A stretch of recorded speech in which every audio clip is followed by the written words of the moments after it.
Alléluia, frères et sœurs, nous allons continuer notre étude biblique concernant le fruit de l'esprit. Et nous sommes arrivés à cette facette de l'esprit, la bénignité. Alors, je ne sais pas si vous savez ce que c'est. Si vous avez peut-être fait l'effort de chercher dans un dictionnaire la définition de ce mot qu'on emploie de moins en moins dans la langue française. Ce matin, dans mon culte personnel, quand je priais pour la réunion de ce soir, tout comme vous, je suppose, on prie pour la journée, on prie pour les défis, on prie pour nos frères et sœurs, on prie pour que le Seigneur nous aide personnellement, on demande chaque jour de notre vie la grâce, l'amour de Jésus, afin que la grâce et l'amour de notre Seigneur Jésus nous accompagnent. Et quand je priais ce matin, dans mon culte personnel, pour la réunion de ce soir, merci Seigneur, j'ai prié pour vous qui êtes là ce soir. J'ai prié aussi pour ceux qui nous regardent par vidéo. J'ai demandé au Seigneur qu'il nous aide à vivre sa parole. Et que la prédication de la parole de Dieu atteigne son but. Le but de la prédication de la parole, c'est de nous amener à agir par la foi selon le Saint-Esprit, par la puissance du Saint-Esprit, pour que nous vivions ce que nous découvrons dans les Écritures. Et je me faisais cette réflexion personnelle, frères et sœurs, et je vous la partage ce soir, quelle que soit la forme de la prédication, aussi belle soit-elle. Il peut y avoir des images, il peut y avoir des anecdotes, peut-être les formulations, la grammaire qui est utilisée, peut-être même l'orateur qui va exposer la prédication, aussi belle soit la forme.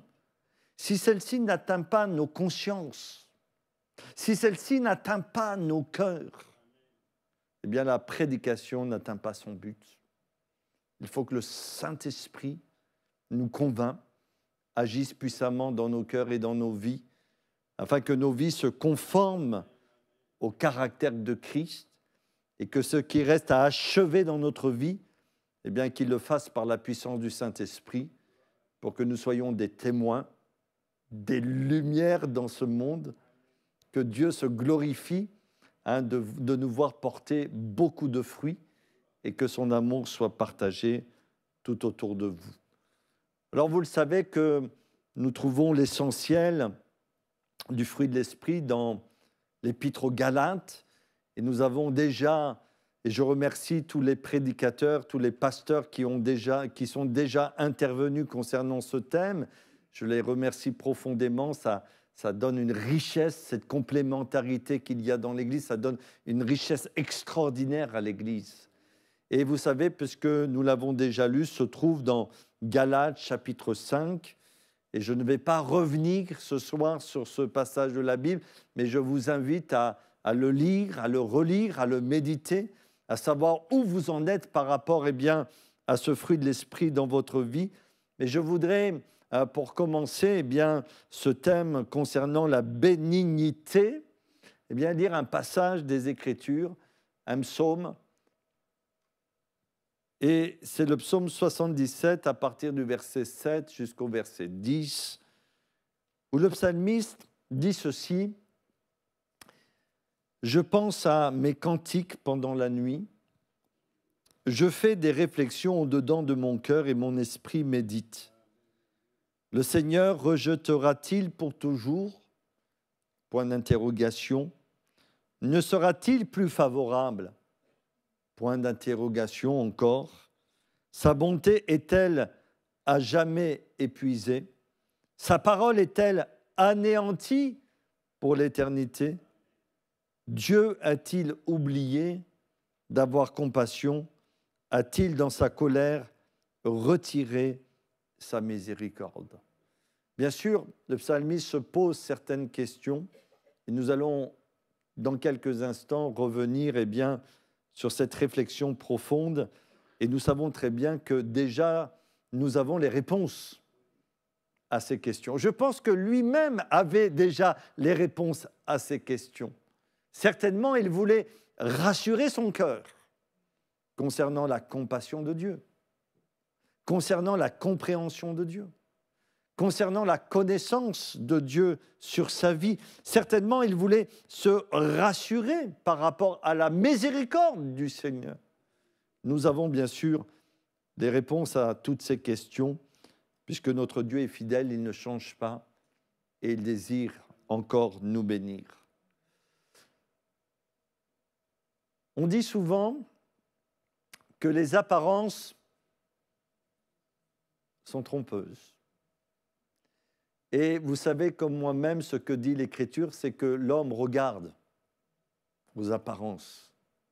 Il regarde à ce qu'il voit. Il est attiré par ce qu'il voit. Il est même trompé parfois par ce qu'il voit.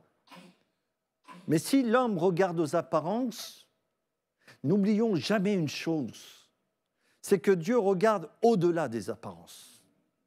Il voit bien au-delà de ce que l'être humain est capable de voir et de discerner et même d'observer. Il regarde à notre cœur. Et je voudrais partager un témoignage avec vous qui m'a beaucoup interpellé en tant que pasteur.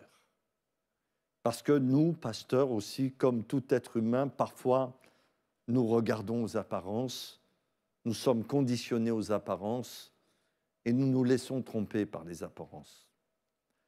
J'ai bien connu cette sœur qui a donné, bien sûr, si c'est une sœur, un jour, elle a donné sa vie à Jésus-Christ. J'ai bien connu cette personne qui est maintenant dans la gloire de Dieu. Et ce qui a caractérisé sa vie pendant de nombreuses années, cela a été la colère, la haine, parfois des propos violents, des propos difficiles à entendre. Et parfois, ces choses se manifestaient dans sa vie. Et si on se fiait simplement aux apparences, eh bien, souvent, cela aurait pu m'agacer, nous agacer de voir de tels comportements. Bien sûr, un jour, la sœur a rencontré Jésus. Le Seigneur a fait une œuvre de grâce, une œuvre excellente dans son cœur. Elle a découvert l'amour de Dieu. Et je me suis souvent interrogé, mais pourquoi elle agissait de cette façon? Et cette colère était particulièrement de cette sœur tournée vers les hommes. Et je me posais cette question, et je me suis posé souvent cette question, mais pourquoi? Pourquoi une telle colère? Pourquoi de réagir souvent violemment? Et c'est le jour où vraiment je me suis interrogé, je me suis penché sur son histoire, que j'ai pu comprendre certaines de ses réactions, même si je ne les justifiais pas, parce qu'on ne justifiera jamais le péché d'une manière ou d'une autre, mais c'est le jour où j'ai compris ce qu'elle a vécu que j'ai pu commencer vraiment à l'aimer. Il faut savoir que cette femme, pendant son enfance, a été agressée, a été violentée sexuellement, et ça a créé une souffrance énorme, un traumatisme énorme dans sa vie. Alors c'est sûr, ça ne justifie en rien sa colère. Mais le fait de le savoir m'a permis à moi de comprendre ce qui pouvait se passer dans sa vie. Et béni soit Dieu, parce que comme l'Écriture nous le dit, notre Dieu est le Dieu de toute consolation. Et là où l'être humain connaît des blessures, là où l'être humain connaît des traumatismes, là où l'être humain est blessé au plus profond de son cœur, Dieu est capable de guérir, de délivrer, de secourir, de penser et de déposer son amour. Pourquoi je je me sers de ce témoignage parce que nous allons arriver à une définition de la bénignité. Et si vous prenez un dictionnaire, c'est de la bienveillance et plein de douceur, disposition d'esprit à la compréhension. La bienveillance, nous savons pour la plupart tout ce que cela signifie être bienveillant vis-à-vis de quelqu'un. La douceur, nous savons aussi ce que cela signifie et on sait très bien si quelqu'un nous parle avec douceur ou si quelqu'un nous parle avec dureté. On le sait pas simplement au travers des mots, mais on le sait au travers du ton. On le sait parfois aussi quand les phrases sont plus ou moins saccadées. On sait quand quelqu'un nous parle avec douceur ou quelqu'un nous parle avec dureté. Mais je voudrais m'arrêter, moi, sur une facette ce soir. Et vous savez comme moi-même que le fruit de l'esprit est tellement riche qu'il nous faudrait plus que 5 ou 6 ou 7 prédications pour décrire tous ces aspects. Mais je voudrais m'arrêter sur cette facette disposition d'esprit à la compréhension. Que Dieu nous donne de l'intelligence, frères et sœurs, pour comprendre. Et vous allez voir avec moi que comprendre, parfois se mettre à la place de l'autre, essayer de nous mettre à la place de l'autre pour ressentir ce que l'autre peut ressentir, va grandement nous aider au sein de l'Église, dans notre témoignage, dans nos relations les uns avec les autres, pour que Dieu soit pleinement glorifié. Alors, quelle est l'utilité de cette facette du fruit de l'esprit? J'ai envie de dire,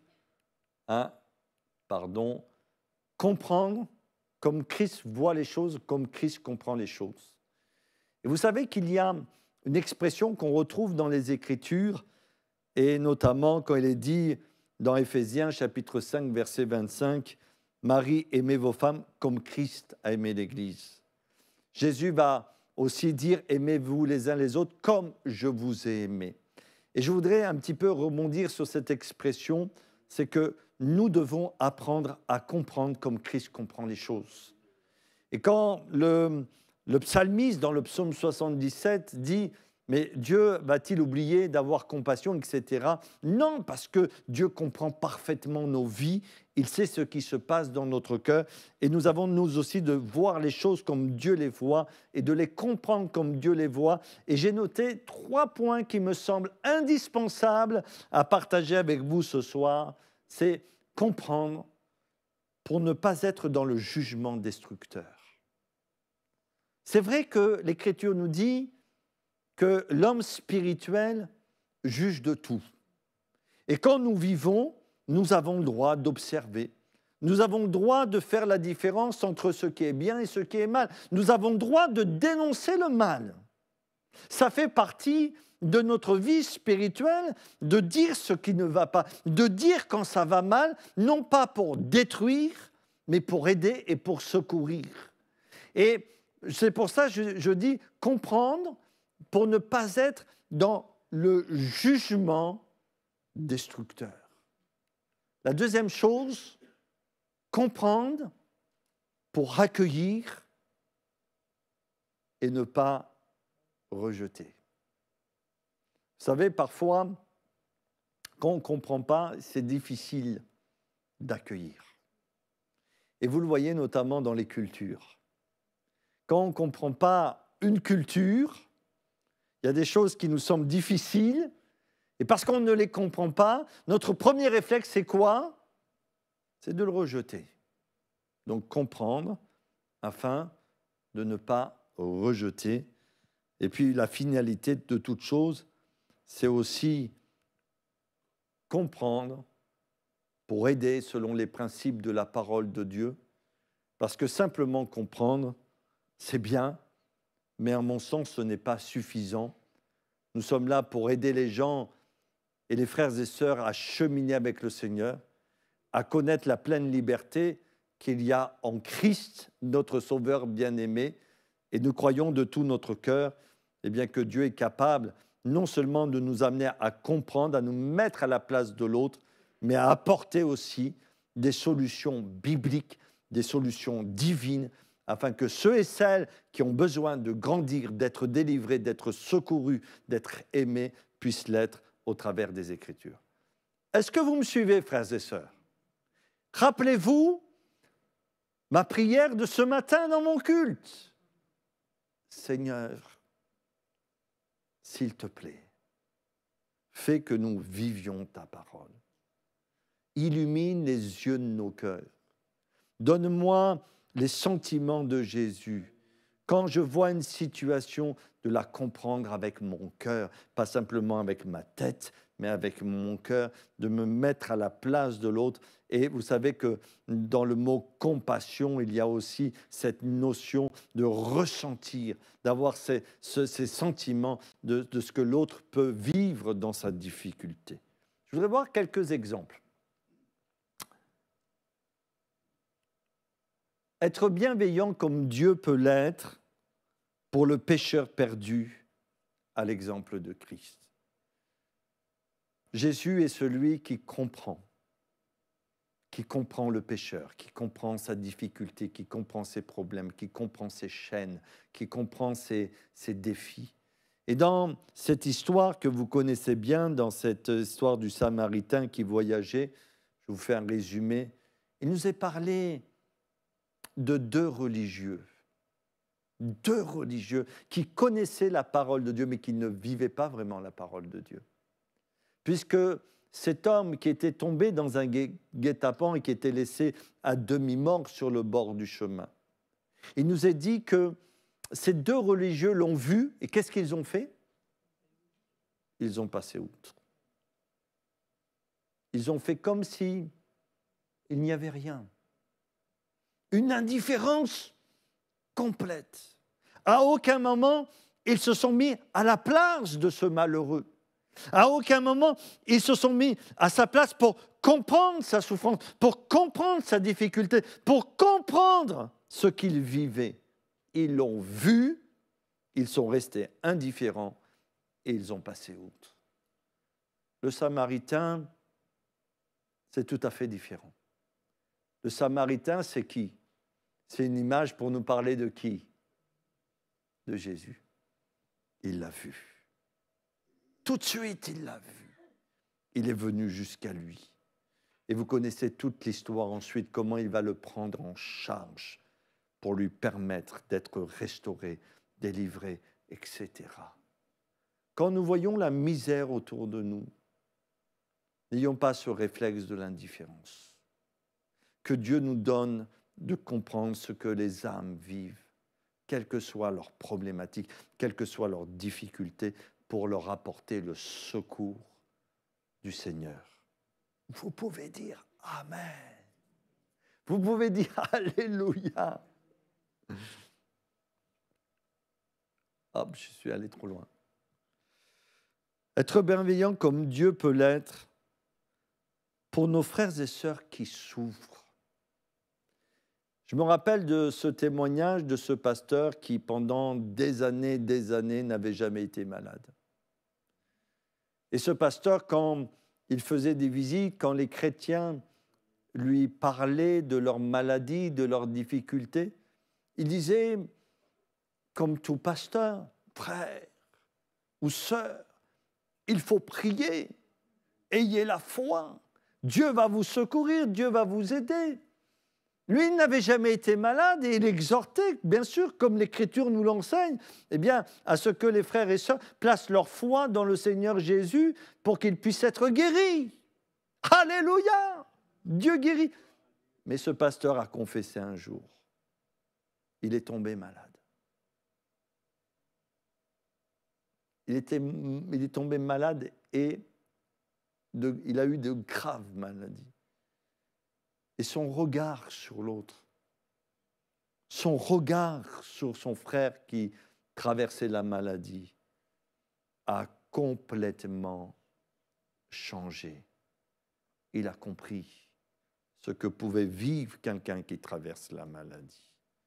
Et dans ce passage des Écritures, il nous est dit, souvenez-vous des prisonniers comme si vous étiez aussi prisonniers. De ceux qui sont maltraités comme étant aussi vous-même dans un corps. N'oublions pas nos frères et sœurs qui sont persécutés. N'oublions pas ceux et celles qui sont loin pour annoncer l'Évangile. N'oublions pas nos frères et sœurs qui vivent dans la précarité. N'oublions pas ceux et celles peut-être qui peinent à joindre les deux bouts. Mais rappelons-nous de comme vivant nous aussi dans un corps. Et nous savons ce que c'est quand notre corps souffre pour une raison ou pour une autre. Et l'Écriture nous demande de les comprendre et de pouvoir ressentir ce qu'ils ressentent, bien sûr, aussi pour leur apporter le secours du Seigneur. Être bienveillant comme Dieu peut l'être pour ceux qui sont faibles dans la foi. La Bible le dit. Comprendre ceux qui sont faibles dans la foi. Dans 1 Thessaloniciens, chapitre 5, verset 14, il est dit ceci, « Nous vous en prions aussi, frères, avertissez ceux qui vivent dans le désordre. Amen. Consolez ceux qui sont abattus. Gloire à Dieu. Et supportez les faibles, usez de patience envers tous. » Dans l'Église, je dirais qu'il y a toutes sortes, alors je vais essayer de m'exprimer le mieux possible. Il y a toutes sortes de niveaux spirituels. Il y a ceux qui cheminent avec le Seigneur depuis longtemps et qui maintenant, peut-être ont affermi leur foi et qui sont capables de supporter les épreuves, les tentations qui sont devant eux. Et puis aussi, dans une église, il y a ceux et celles qui débutent dans la foi, qui ont besoin des tendres soins des frères et sœurs, tendres soins des pasteurs. Et puis, il y a ceux et celles, comme l'Écriture le dit, pour une raison ou pour une autre, sont encore faibles dans la foi. Au lieu, peut-être, d'avoir un regard accusateur, critique, de jugement sur eux, comprenons-les. Je ne sais pas, je vais vous poser une question, Cole, peut-être ce soir. Quand vous avez pris le baptême, est-ce que vous saviez tout? Ça serait bien. Si nous savions tout le jour où nous avions pris le baptême. Quand on ressort de l'eau, on est des chrétiens spirituels. Il y a eu un cheminement. Et je suis très attaché avec cette notion, et je vous en parlerai plus tard. La nécessité d'avoir ce cursus de disciples, de ce parcours de disciples pour s'affermir dans la foi. On doit aider les faibles. On doit les entourer, on doit parfois leur expliquer les choses, parfois on doit les reprendre, on doit les aimer avant tout, mais on doit les supporter et user de patience, bien sûr, pour eux et envers tous. De la bienveillance ou de la compréhension pour ceux qui sont égarés. Il y a aussi cette image magnifique du fils prodigue. Et vous savez que ce qui est merveilleux, c'est que le père, chaque jour, guettait si son fils allait revenir à la maison. Et dès qu'il est revenu, il l'attendait, il l'a pris dans ses bras. Mais je pense que nous devons avoir le même regard vers ceux et celles qui se sont éloignés. Il y a tellement de personnes qui ont commencé le chemin avec le Seigneur et qui ont quitté pour une raison ou pour une autre. On veut prier pour eux. On veut vraiment demander au Seigneur de les ramener dans la bergerie. Et le jour où ils vont revenir dans la bergerie, nous voulons aussi prendre soin d'eux pour que Dieu les restaure, les bénisse abondamment. Et puis, je vais terminer, être bienveillant, avoir de la compréhension pour ceux qui ont besoin de compréhension. Vous savez, il y a des saisons dans la vie, il y a des tranches d'âge qui demandent peut-être une compréhension différente. On parle de la crise d'ado, mais souvent je pense à mes frères aînés que j'aime énormément, je prie pour eux. Je me dis sincèrement, c'est pas facile de vieillir. C'est pas facile de vieillir. C'est pas facile quand on voit ses forces physiques diminuer. C'est pas facile quand on voit ses forces aussi mentales, psychiques diminuer. C'est pas facile quand on se rend compte que petit à petit, on va dépendre des autres, qu'on va perdre une certaine forme d'autonomie. C'est pas facile. J'avais vu une émission un jour où on a pris des jeunes et on les a revêtus d'un costume, un costume qui leur permettait de ressentir ce que les personnes âgées pouvaient vivre.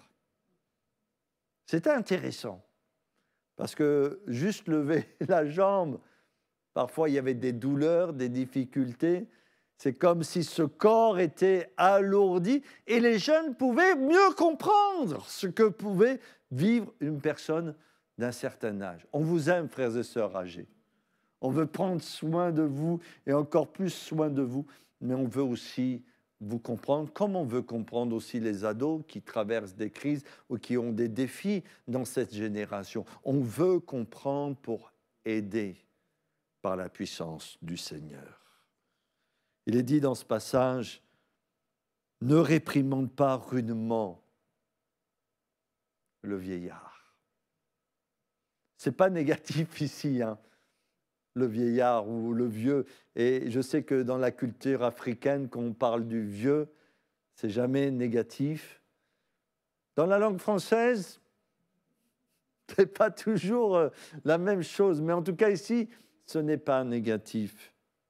Ne réprimande pas rudement le vieillard, mais exhorte-le.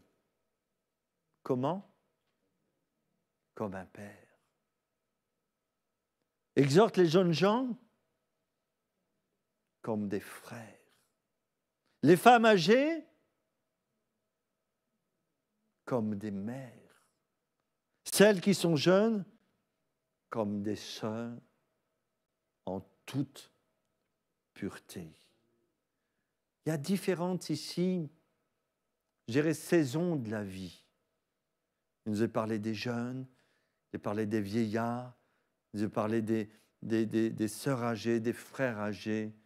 Et cela demande vraiment une certaine compréhension pour les aider.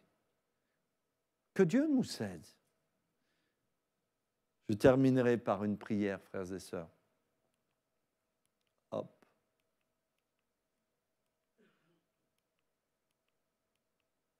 Ah ben voilà. Une prière. On est dans une réunion de prière. Est-ce qu'on pourrait prier d'une certaine manière ce soir? Seigneur, que j'arrête de regarder à mon ego. Que je ne fasse pas les choses simplement pour moi.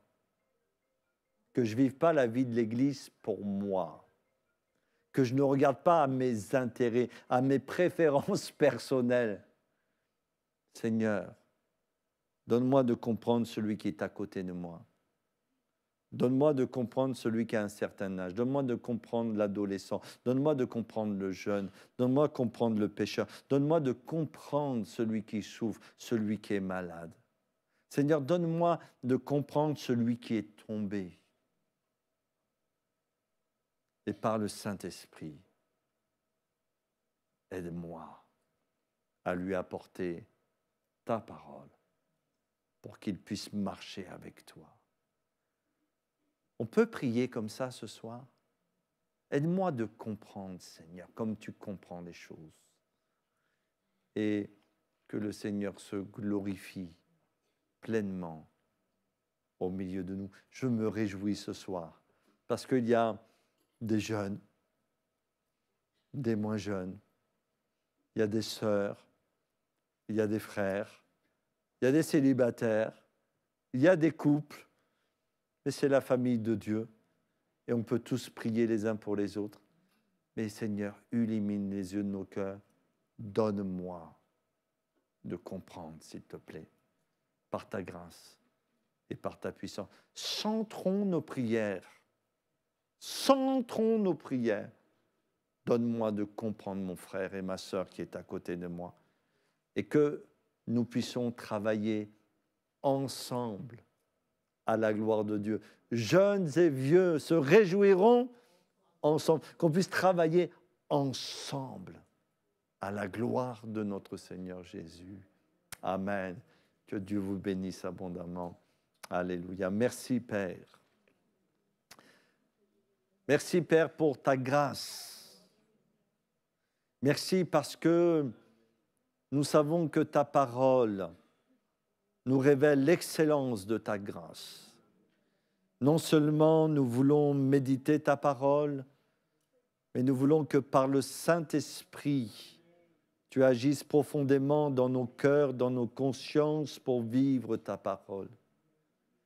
Pardonne-nous à chaque fois où l'indifférence de l'ego, du moi, a pris toute la place. Que cette indifférence nous a empêchés de marcher ensemble. Que cette indifférence nous a empêchés de comprendre l'autre.